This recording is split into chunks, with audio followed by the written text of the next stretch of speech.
Hello everyone, myself Dr. Manju Meena, Assistant Professor in Chemistry from Government College Kota. आज हम alkanes के अंतर्गत reactivity and selectivity अर्थात अभिक्रियाशीलता एवं वर्णनात्मकता के बारे में अध्ययन करेंगे। जैसे कि हम जानते हैं कि कोई अभिक्रिया तीव्रता से संपन्न होती है, कोई धीमी गति से संपन्न होती है और उसमें कौन सा उत्पाद बने। तो किसी अभिक्रिया के तीव्रता से संपन्न होना अर्थात ये क्या कहलाती है, रिएक्टिविटी या अभिक्रियाशीलता, और उसके अंदर कौन सा उत्पाद ज़्यादा बनेगा यह इसकी कहलाती है वर्णनात्मकता या सेलेक्टिविटी। किसी अभिक्रिया में क्रियाकारक एवं उत्पाद की ऊर्जा, विभिन्न पदों के संक्रमण अवस्था की ऊर्जा एवं उत्पादों के स्थायित्व से उसकी अभिक्रियाशीलता एवं वर्णनात्मक का निर्धारण होता है। अब किसी अभिक्रिया में दो अथवा अधिक उत्पाद बनने की संभावना हो तो मुख्य रूप से कौन सा उत्पाद बनेगा, यह उस अभिक्रिया की क्या कहलाती है, सेलेक्टिविटी या वर्णनात्मकता। एल्कीन के हैलोजनीकरण की क्रियाशीलता की विवेचना करने से पूर्व हम सबसे पहले देखेंगे कि मुक्त मूलकों के स्थायित्व किस प्रकार से होते हैं, क्योंकि इन अभिक्रियाओं में मध्यवर्ती एल्किल मुक्त मूलक बनते हैं। एल्किल मूलक तीन प्रकार के होते हैं। फर्स्ट होता है प्राथमिक या 1 डिग्री, जिसमें कि 1 डिग्री के कार्बन से जुड़ा हुआ हो। द्वितीयक या 2 डिग्री, जिनमें कार्बन परमाणु 2 कार्बन परमाणु से जुड़ा हुआ हो। और टर्सरी अर्थात जिसमें कार्बन 3 कार्बन परमाणुओं से जुड़ा हुआ हो। सरलतम एल्केनों के लिए इसका बनना हम निम्न प्रकार से दर्शा सकते हैं। जैसे हम देखें, जो मैथेन है उसमें से एक हाइड्रोजन निकल जाए फ्री रेडिकल के रूप में तो क्या प्राप्त होता है हमें, मैथिल मूलक। तो इसके लिए डेल्टा एच का मान आता है 104 किलो कैलोरी। एथेन में से यदि एक हाइड्रोजन निकल जाए फ्री रेडिकल तो फिर क्या प्राप्त होता है हमें, एथिल मूलक। इसके लिए डेल्टा एच का मान होता है 98 किलो कैलोरी। इसी प्रकार से आइसोप्रोपेन से निकले तो कौन सा प्राप्त होता है, ये वाला निकले हाइड्रोजन तो 2 डिग्री, और इसके लिए ऊर्जा की आवश्यकता होती है 95 किलो कैलोरी। और यहाँ से यदि नियो से यदि एक हाइड्रोजन निकल जाए तो क्या होगा, यहाँ 3 डिग्री मूलक हमें प्राप्त होता है। इन सब अभिक्रियाओं में RH बंध टूटकर एल्किल मुक्त मूलक और हाइड्रोजन मूलक बनाते हैं। अतः डेल्टा H उस ऊर्जा का मान है जो कि RH बंध तोड़ने के लिए आवश्यक है। हम देखते हैं कि मैथिल मूलक से टर्सरी फ्री रेडिकल की तरफ डेल्टा H के मान क्या हो रहे हैं, घटते जा रहे हैं, अर्थात वो आसानी से अभिक्रिया में बनते हैं। किसी मूलक के बनने में यदि कम ऊर्जा की आवश्यकता है तो हम उससे ये निष्कर्ष निकाल सकते हैं कि एक मूल एल्केन व उस मुक्त मूलक की ऊर्जा में कम अंतर है, अर्थात वह फ्री रेडिकल कम एनर्जी लेवल पर है। कोई स्पीसीज कितनी कम ऊर्जा की होती है अर्थात वह उतनी ही आसानी से वह बनती है, उतनी ही उसके निर्माण की सेलेक्टिविटी बढ़ती जाती है और उतना ही अधिक उसका क्या होता है, स्थायित्व। अतः फ्री रेडिकल के बनने की सरलता व स्थायित्व का बढ़ता हुआ क्रम निम्न प्रकार से होता है। मैथिल मुक्त मूलक, फिर 1 डिग्री, 2 डिग्री और फिर टर्सरी कार्बन का स्थायित्व निम्न प्रकार से है। इसे हम निम्न प्रकार के ऊर्जा अवस्था चित्र के द्वारा भी दर्शा सकते हैं, जिसमें डेल्टा एच का मान ऊपर की तरफ बढ़ रहा है और इधर है एल्केन व मुक्त मूलक। यहाँ हम देखें CH4 से मैथिल मुक्त मूलक में 104 किलो कैलोरी की, एथिल मूलक में 98 किलो कैलोरी की आवश्यकता है, सेकेंडरी मुक्त मूलक के लिए 95 और टर्सरी फ्री रेडिकल के लिए 92 किलो कैलोरी एनर्जी की आवश्यकता होती है।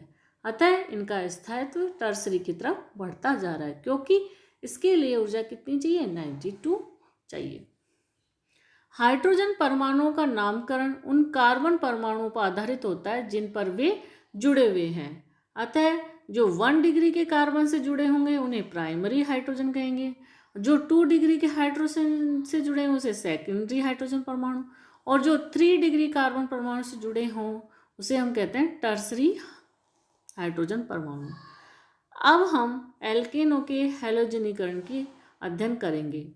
माना हैलोजनीकरण की क्रिया मैथेन के साथ करवाई जाती है तो उत्पाद मैथिल क्लोराइड ही बनेगा, क्योंकि मैथेन के चारों हाइड्रोजन परमाणु एकदम समान हैं। अतः सक्रिय अणु 4 स्थितियों में से किसी भी प्रकार से अभिविन्यासित हो तो मैथिल मुक्त मूलक की ही बनेगा। किंतु यदि प्रोपेन अथवा आइसोब्यूटेन का हैलोजनीकरण करवाया जाए तो पहले हम प्रोपेन का देखेंगे।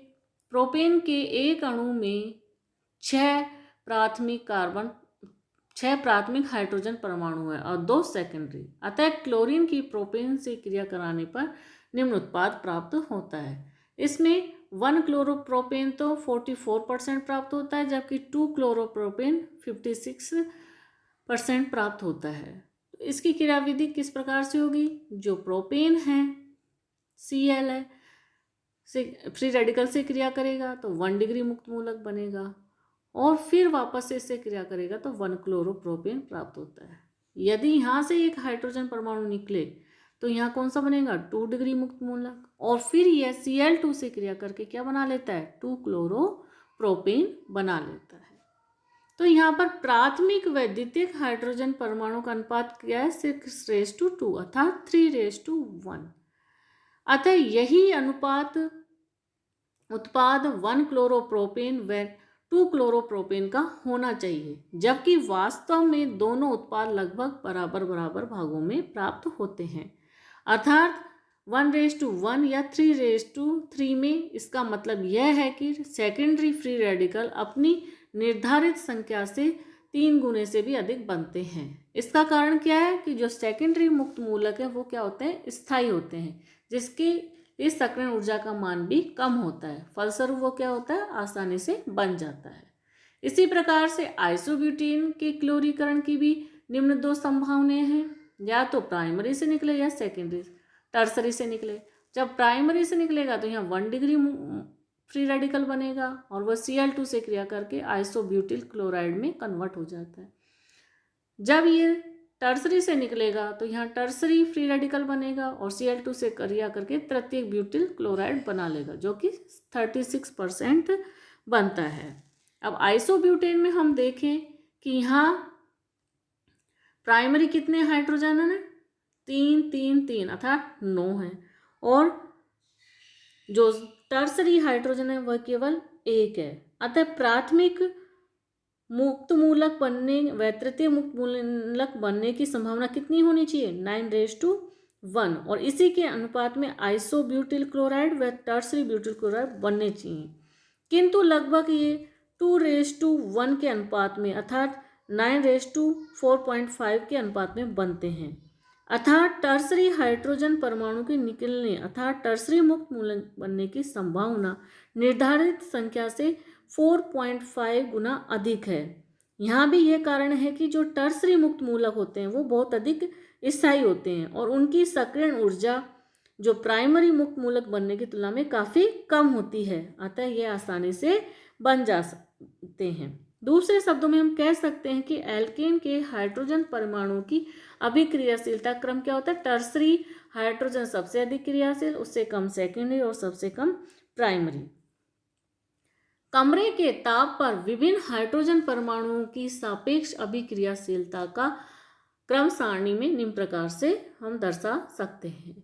यहाँ हम देखें जो हाइड्रोजन परमाणु है 1 डिग्री, उसकी अभिक्रियाशीलता क्लोरीन के प्रति 1 है और ब्रोमीन के प्रति भी 1 है, लेकिन सेकेंडरी हाइड्रोजन परमाणु के साथ इसकी अभिक्रियाशीलता 3.8 है और यहाँ 82 है, और 3 डिग्री में 5.0 है क्लोरीन की और ब्रोमीन की 1600 गुना है। तो उपयुक्त सारणी की सहायता से हम किसी भी हैलोजनीकरण अभिक्रिया में बनने वाले उत्पादों की प्रतिशत मात्रा की गणना कर सकते हैं। उदाहरण के लिए प्रोपेन व आइसोब्यूटेन के क्लोरीनीकरण तथा ब्रोमीनीकरण के द्वारा हैलोजीकरण अभिक्रियाओं की अभिक्रियाशीलता एवं सिलेक्टिविटी का हम अध्ययन करेंगे। सबसे पहले हम देखेंगे क्लोरीनेशन ऑफ प्रोपेन। प्रोपेन के अणु में 2 हाइड्रोजन परमाणु 2 डिग्री है, वह 6 हाइड्रोजन परमाणु कैसे हैं 1 डिग्री। अतः 1 डिग्री परमाणु के प्रतिस्थापन से 1 क्लोरोप्रोपेन बनेगा, जबकि 2 डिग्री हाइड्रोजन परमाणु के प्रतिस्थापन से 2 क्लोरोप्रोपेन बनता है, जिसमें कि 1 क्लोरोप्रोपेन 44% बनता है, जबकि 2 क्लोरोप्रोपेन 56% बनता है। तो हम अब देखें कि जो 1 क्लोरोप्रोपेन की बनने की संभावना है उसको निकालेंगे। 1 डिग्री हाइड्रोजन परमाणु की संख्या कितनी है 2, 3 + 3 = 6 इंटू उनकी अभिक्रियाशीलता जो कि सारणी में कितनी दे रखी है क्लोरीन की 1, तो 6। 2 क्लोरोप्रोपेन बनने की संख्या यहाँ 2 है, तो 2 और जो सारणी है उसमें इसका मान कितना है 3.8, तो कितना आएगा 7.6। अब हम 1 क्लोरोप्रोपेन बनने की प्रतिशत मात्रा निकालें, 6/6 + 7.6 इंटू 100, तो 44%। इसी प्रकार से 2 क्लोरोप्रोपेन की प्रतिशत मात्रा निकालें, 7.6/6.0 + 7.6 इंटू 100 बराबर 56%। तो इस प्रकार से इस फार्मूले के द्वारा भी इनकी वही संभावना आती है जो कि प्रायोगिक रूप से आती है। अब हम देखेंगे आइसोब्यूटेन का क्लोरीनीकरण। आइसोब्यूटेन में 2 प्रकार के हाइड्रोजन परमाणु हैं। यहाँ पर ये 3 और ये बाहर वाले जो ये 3 हैं ये 9 हैं, 3 + 3 ये प्राइमरी और ये वाला जो है वो टर्सरी है। तो 3 मैथिल समूह के रूप में सिरों वाले जो टर्मिनल कार्बन परमाणु के साथ जुड़े हैं हाइड्रोजन परमाणु वो है A, और केंद्रीय सेंट्रल कार्बन परमाणु से जुड़ा हुआ हाइड्रोजन परमाणु B है। अतः हैलोजनीकरण करवाने पर आइसोब्यूटेन 2 प्रकार के मोनोहेलो उत्पाद बनाएगा। फर्स्ट क्या बनाएगा A के प्रतिस्थापन से, और ये B हाइड्रोजन के विस्थापन से बनेगा। तो आइसोब्यूटेन के अणु में 9 A प्रकार के प्राइमरी हाइड्रोजन परमाणु हैं, जिनमें से किसी हाइड्रोजन परमाणु के विस्थापन से फर्स्ट आइसोब्यूटिल क्लोराइड बनेगा। उपयुक्त के विपरीत आइसोब्यूटेन के अणु में B प्रकार के टर्सरी हाइड्रोजन परमाणु की संख्या कितनी है केवल 1, जिसके विस्थापन से उत्पाद सेकंड टर्सरी ब्यूटिल क्लोराइड बनेगा। अपेक्षा यह की जाती है कि फर्स्ट की मात्रा सेकंड उत्पाद की तुलना में 9 गुना अधिक होनी चाहिए, लेकिन वास्तव में इसकी मात्रा दुगने से भी कम आता है, जैसा कि निम्न समीकरण से स्पष्ट है कि यहाँ पर ये 64% बन रहा है आइसोब्यूटिल क्लोराइड, और जबकि टर्सरी ब्यूटिल क्लोराइड 36% बनता है। इसका कारण यह है कि क्लोरीनीकरण के लिए तृतीयक हाइड्रोजन परमाणुओं की अभिक्रियाशीलता का मान प्राथमिक की तुलना में 5 गुना अधिक होता है, जो कि हमने प्रीवियस स्लाइड में टेबल में देखा था। अतः यदि इसी हिसाब से हम उत्पाद की मात्रा का परिकलन करें तो परिणाम प्रेक्षित परिणामों से एकदम मेल खाते हैं।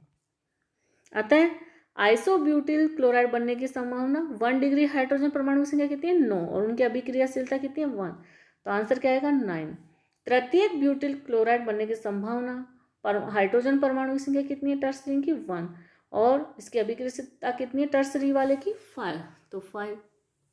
तो percentage of isobutyl chloride 9/9 + 5 into 100 बराबर 64%, और टर्सरी ब्यूटिल क्लोराइड 5/9 + 5 इंटू 100 बराबर 35.72 अर्थात 36%, जो कि प्रायोगिक मानों से मेल खाते हैं।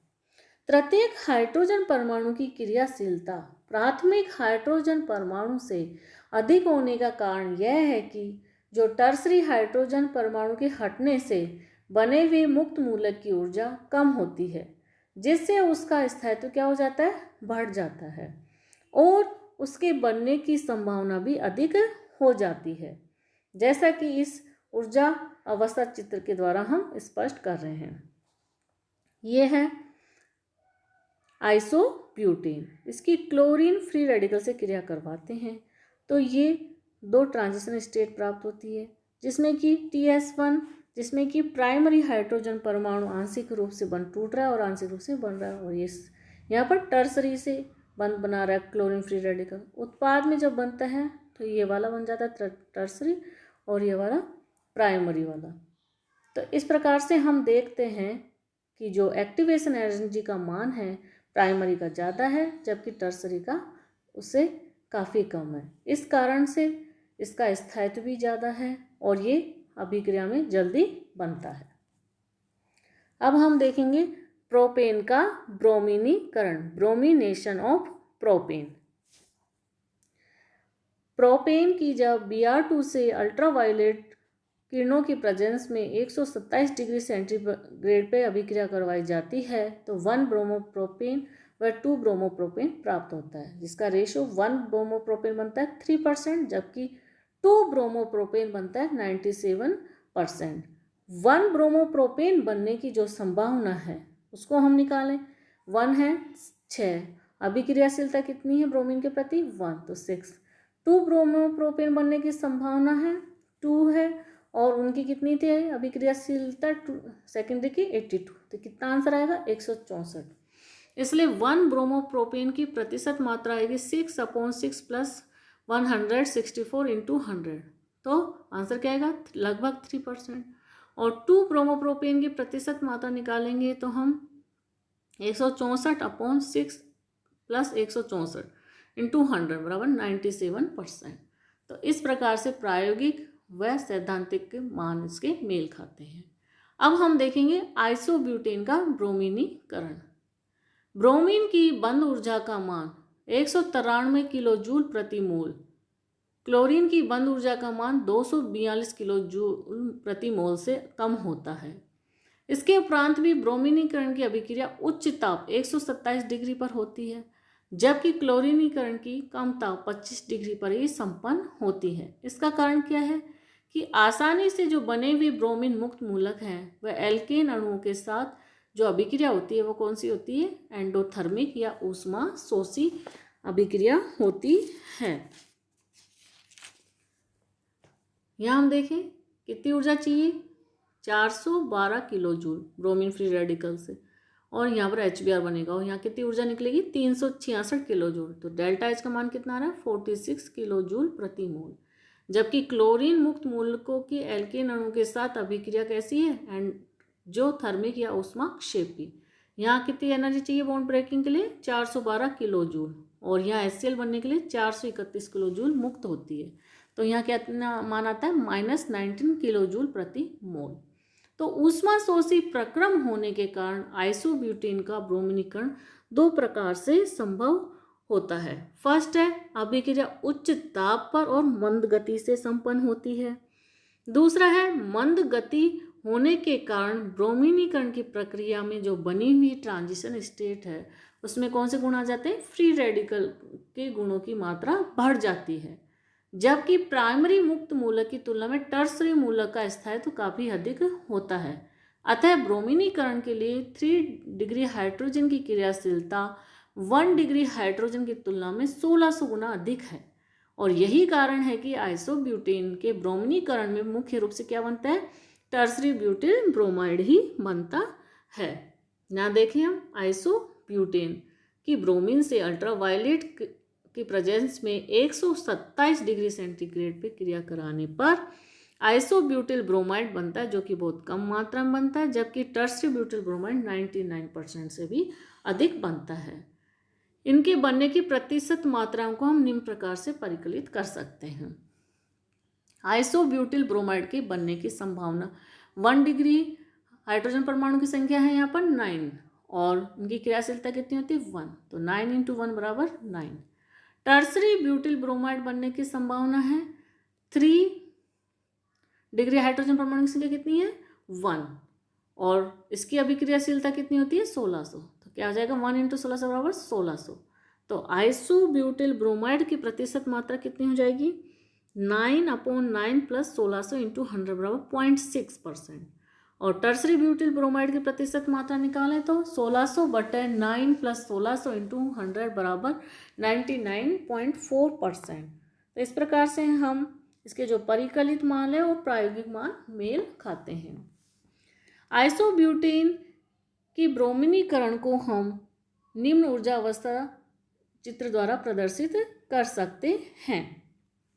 तो यहाँ देखें कि एल्केन है आक्रमण करने से ब्रोमीन परमाणु क्लोरीन परमाणु की तुलना में कम क्रियाशील होता है, क्योंकि क्लोरीनीकरण की क्रिया 25 डिग्री पर संपन्न होती है, जबकि ब्रोमीनीकरण की अभिक्रिया 127 डिग्री सेंटीग्रेड पर संपन्न होती है।